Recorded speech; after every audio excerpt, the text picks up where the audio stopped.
ആറാം തിരഞ്ഞെടുപ്പിൽ മത്സരിക്കുന്ന പി.വി. അൻവർ തൃണമൂൽ കോൺഗ്രസ് സ്ഥാനാർത്ഥിയായെന്ന നിലയിൽ സമർപ്പിച്ച നാമനിർദ്ദേശ പത്രിക തിരഞ്ഞെടുപ്പ് കമ്മീഷൻ തള്ളിയതിനു പിന്നിൽ അൻവറിന്റെ കള്ളക്കളിയെന്ന് സംശയം. പത്രിക സമർപ്പിച്ചപ്പോഴുണ്ടായ പിഴവാണ് ഇത് തള്ളാൻ കാരണമെന്നാണ് പ്രാഥമിക വിലയിരുത്തൽ. എന്നാൽ 2 സെറ്റ് പത്രികയാണ് അൻവർ സമർപ്പിച്ചത്. തൃണമൂൽ കോൺഗ്രസ് സ്ഥാനാർത്ഥിയായും സ്വതന്ത്ര സ്ഥാനാർത്ഥിയായും പത്രിക അദ്ദേഹം സമർപ്പിച്ചത് എന്തിനെന്ന ചോദ്യമാണ് ഉയരുന്നത്. താൻ മത്സരിച്ചാൽ തെരഞ്ഞെടുപ്പ് പ്രചരണത്തിന് തൃണമൂൽ കോൺഗ്രസ് അധ്യക്ഷ മമതാ ബാനർജിയും എംപിമാരും എത്തുമെന്നായിരുന്നു അൻവർ പറഞ്ഞിരുന്നത്. ഇതെല്ലാം ബഡായി കഥ മാത്രമാണെന്ന് പത്രിക തള്ളിയോടെ തെളിഞ്ഞുകഴിഞ്ഞു. ആദ്യം കോൺഗ്രസിലായിരുന്ന അൻവർ നിലമ്പൂരിലെ പ്രശ്നങ്ങൾ മൂലം പാർട്ടി വിട്ട് LDF ടിക്കറ്റിൽ സ്വതന്ത്ര സ്ഥാനാർത്ഥിയായി മത്സരിച്ചു.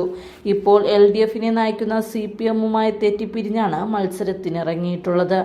ആദ്യം UDFൽ അൻവർ അംഗത്വം ആവശ്യപ്പെട്ടിരുന്നു. തൽക്കാലം സ്ഥിര അംഗത്വമാകാനാവില്ലെന്നും അസോസിയേറ്റ് അംഗമാക്കാനുമെന്നുമുള്ള UDF നേതൃത്വത്തിന്റെ നിർദ്ദേശം ആദ്യഘട്ടത്തിൽ അംഗീകരിച്ച അൻവർ പിന്നീട് അത് മാറ്റി.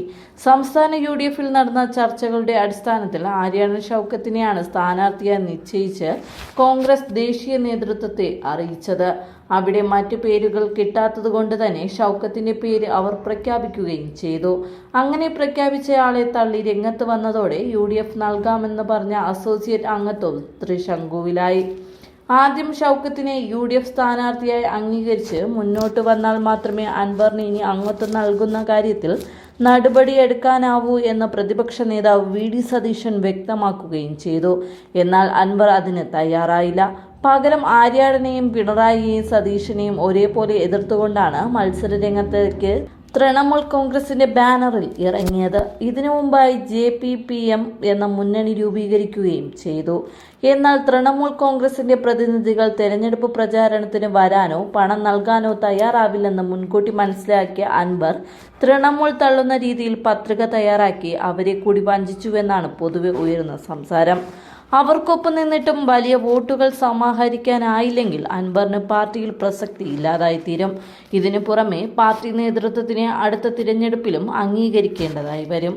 അതുകൊണ്ട് തന്നെയാണ് സ്വതന്ത്രൻ എന്ന നിലയിൽ പഴുതടച്ച മറ്റൊരു പത്രിക കൂടി തയ്യാറാക്കി ഭരണാധികാരിക്ക് സമർപ്പിച്ചതെന്നും അദ്ദേഹത്തിനോട് അടുത്ത വൃത്തങ്ങളിൽ നിന്നും അറിയാൻ കഴിഞ്ഞു. അതോടെ തിരഞ്ഞെടുപ്പ് കഴിഞ്ഞാലും പ്രത്യയശാസ്ത്ര ബാധ്യത ഒഴിവാക്കി ഇരു മുന്നണികളിലേക്കും പാലമിടാമെന്നും അൻവർ കരുതുന്നു.